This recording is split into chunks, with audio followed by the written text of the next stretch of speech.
likod. Tapilok, tsaka yung Yung likod. tapilok po, ano na siya, 1 month and 1 week na. Pag ako makalaro, kasi naitakbo ko, pero parang kung may nasakit siya sa ano, dito at saka dito. Hindi, ganito yan. Tandaan nyo, pag ang tapilok lumagpas na ng 2 linggo at masakit pa rin, pa-adjust nyo na. Kaya yun, May pressure dyan, no? sa papundi. Parang hindi pa tinawawala yung maga. Pag napapagod, ganun talaga yun. Pag napapagod, nilalakad mo, magdadagdag lang siya. Pag napahinga, goods na naman. Pero pag nilakad mo, yan, sisingaw-singaw na lang yung pamamaga. Tapos dito sa Dito po kasi, IT kasi ako kaya... ngawit, Oo, lagi nyo yung ganito. usog ako ang dito. IT. Naging nakaupo. Dito ka ba naka-base? Ako, work from home. Try mo munang mag-abroad kahit mga 3 taon para palasyo agad. Malaki sahod ng IT. Ganyan, nakakaingit nga yung mga IT ron sa Saudi. Ang laki ng sahod. Lalo kung malaki yung kumpanya. Pinaka-minimum ng sahod ng IT, 300. Sa abroad ba? 3,000. Kaya kahit mga 3 taon lang. Dito kasi sa family. Dito, sabihin na natin 35, 40.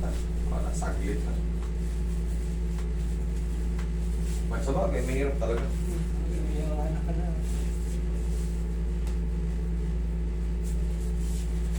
Ako, itik. Ang ako, itik.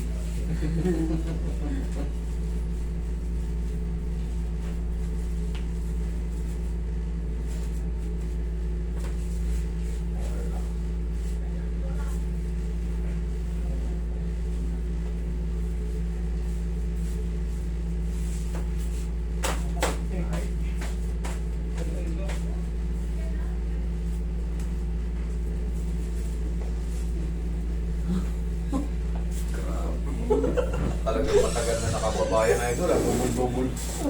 Ihaya ka. Ibang klase.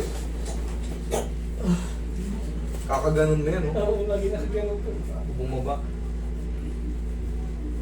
Ay, hindi na pala ito. Ito pa. Oo. Ito medyo magkakapay ano mo. 1 buwan at 1 linggo. Opo. Tapos parang basketball eh. Palalayain na natin ito.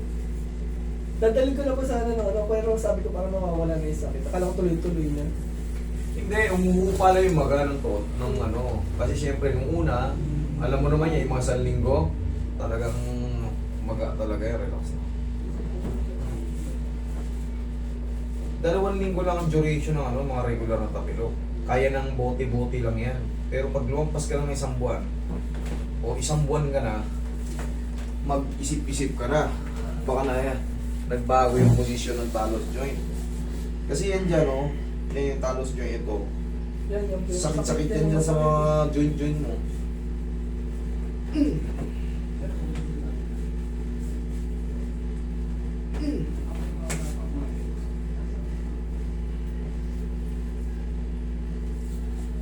Isa pa.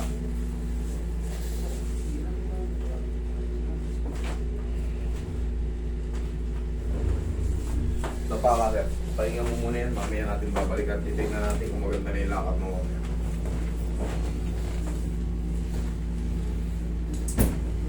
Sakit lang mga nagko-computer. Balikan. Paglikod.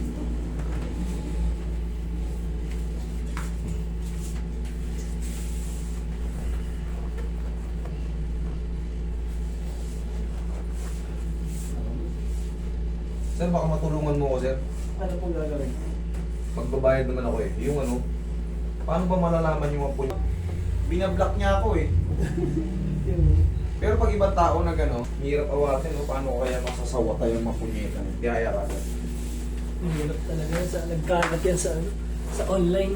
Oo, Yan mga- ang ano lang mo online eh. Mga phishing scam, no? Kaya Puta, pagpasok mo sa ano, sabi niya ito. pagpasok mo sa isang link, ayan na eh. Wait lang sarap, yun nahiglo ako. May vertigo ata ako. Sige. Okay lang yan. Tatanggalin na rin natin yan, di mo sinabi may vertigo ka. Pag bigla lang, sabi pag biglang ano. Tanggalin na rin natin yan, di kapupuyat yan. Compression yan dito sa artery. Pero backlash din yan, tignan mo mamaya. Pahihigayin kita ulit. Ngayon, nahihilo ka pa, hindi na. Okay.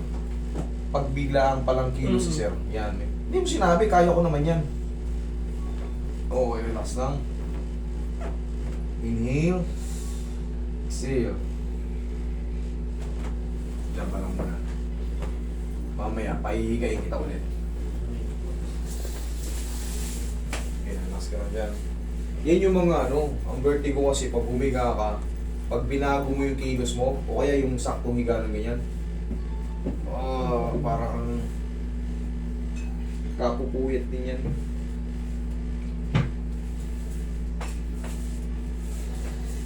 Mamaya, mamasage ko yung ulo mo. Tanggal yan.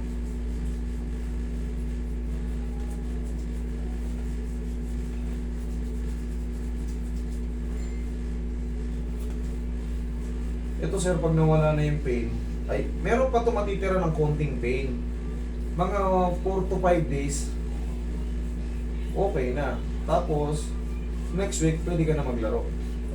Ha? Next week. Hindi yung nawala lang ng konting pain, sa patusan mo lang na mahigpit, okay na ako. Yun yung mga kadalasang ginagawa eh. Tapos may medyas na makapal. Tinry ko muna kung i-jogging. May parang kumikirot ng konti. Pero na-i-jogging na. Baka mamaya biglang pagtalon. Dumulas lang sa'yo. Sige sir, upo ka. Sobrang sakit pa naman.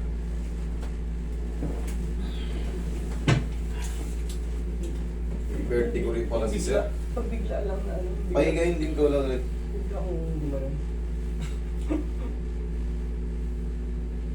Pag ano sabihin yan, madali naman yan, kaya-kaya natin yun.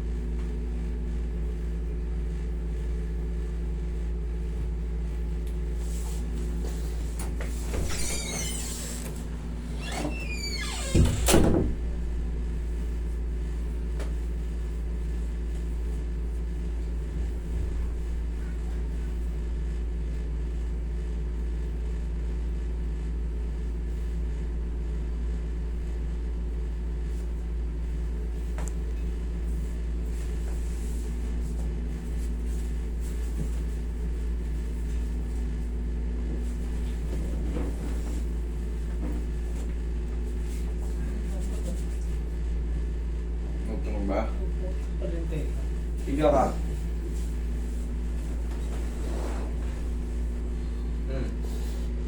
Ayun ka. Bigla ka rin. Sige. Subukan mo.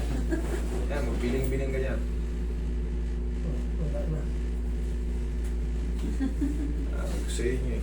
Hindi mo lang sinabi kanina eh.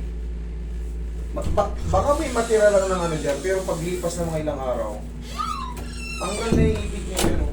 Bam! Lakad mo. Pwede lang sa loob. Pwede lang sa bahay. Hmm.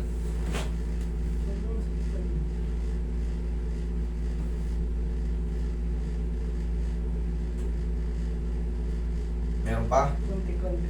Konting-konti. Sir, yun nga. 4 to 5 days, Ay, ito na lang pala. wash out na yan. Parang wala na yung dito. Nawala na yun dyan. Ito. Sige, higa ka.